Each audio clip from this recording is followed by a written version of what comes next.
ఓంకారమంత్రసంయుక్తం నిత్యం ధ్యాయంతి యోగినః ఆమదం మోక్షం తస్మై ఓంకారాయ నమో నమః.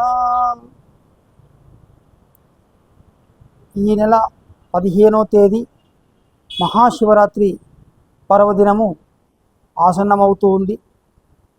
భక్తులందరికీ కొత్తగా తెలియజేసేది ఏమి లేదు, అయినను కూడా మళ్ళీ ఒక్కసారి గుర్తు చేస్తూ ఉన్నాను.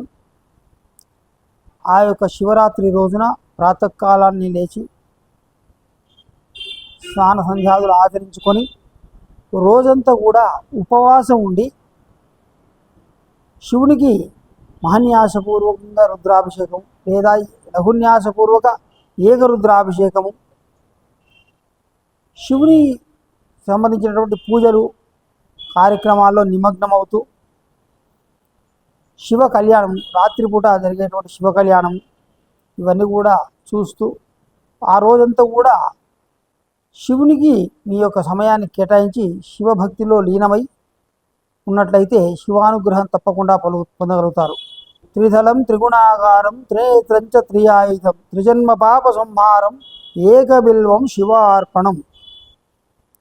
ఒక్క బిలువదలం కనుక మనము శివుని పైన ఉంచగలిగితే 3 జన్మాల్లో చేసినటువంటి పాపాలను కూడా నశించి మనకు సద్గతులు వస్తాయని చెప్పేసి శివపురాణంలో చెప్తూ ఉన్నారు. కాబట్టి మనమందరం కూడా ఆ రోజు నియమనిష్టలతో పూర్తిగా ఉపవాసం ఉండి ఉదయం నుంచి శివ రుద్రాభిషేకాలు, రుద్రార్చనలు, శివ కళ్యాణము, రాత్రి 12 గంటలకు లింగోద్భవకాల అభిషేకము, అలాగే రాత్రంతా కూడా భజనలతోటి సంకీర్తనలతోటి జాగరణ చేసినట్లయితే ఈ యొక్క శివరాత్రి నాడు కోటి శివలింగాలను దర్శించినటువంటి పుణ్య ఫలితం మనకు లభిస్తూ ఉంది. కావున ప్రతి ఒక్కరు కూడా ఈ శివరాత్రి రోజున తప్పకుండా శివాలయాల్ని దర్శించండి. ఎన్నో శివక్షేత్రాలు ఉన్నాయి. ఇటు వేములవాడ కానీ లేదా శ్రీశైలం కానీ, దక్షిణ కాశీగా పిలువబడుతున్నటువంటి శ్రీశైలం కానీ, నల్లగొండ జిల్లాలో ఉన్నటువంటి దుందుబేశ్వర స్వామి దేవాలయం కానీ, ఇంకా అనేకమైనటువంటి శివక్షేత్రాలు చాలా ఉన్నాయి. చెరువుగట్టు.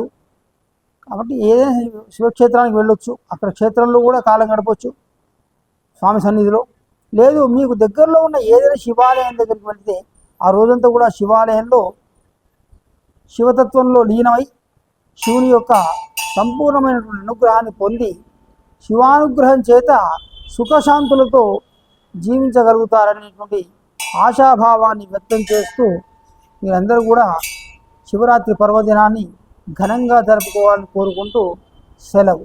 ఈ వీడియో మీకు నచ్చినట్లయితే ఒక లైక్ కొట్టి మీ అభిప్రాయాన్ని కామెంట్ రూపంలో తెలియచేయండి. ఇలాంటి ఆధ్యాత్మిక వీడియోల కోసం జ్ఞాననిధి భక్తి ఛానల్ను సబ్స్క్రైబ్ చేసుకోండి. ధన్యవాదాలు.